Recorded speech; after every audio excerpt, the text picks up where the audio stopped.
పాకిస్తాన్ ముక్కలు కావాలంటే తెగించాలి. మనం కొన్ని రోజుల పాటు భారాలు భరించడానికి సిద్ధపడాలి. తీవ్రవాదుల సంస్థల నుంచి పాకిస్తాన్ వేరు చేయడం కుదరదు. ఎందుకంటే పాకిస్తాన్ అనే శరీరంలో గుండె, వెన్నుముక, వెన్నుపూస, కిడ్నీ అన్నీ కూడా తీవ్రవాదులే. ఆ తీవ్రవాదాన్ని అంతం చేయాలంటే దానికి దిక్కుమొక్కు లేని పరిస్థితి రావాలి.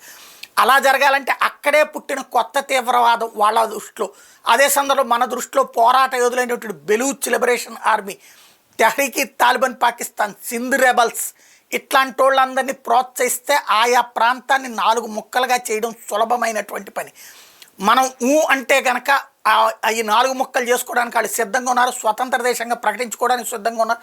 మనం ఆ దేశాలను గుర్తించడం ప్రారంభిస్తే, మిగతా దేశాలు అది గుర్తించడం ప్రారంభిస్తే పాకిస్తాన్ ముక్క చెక్కలవుతుంది.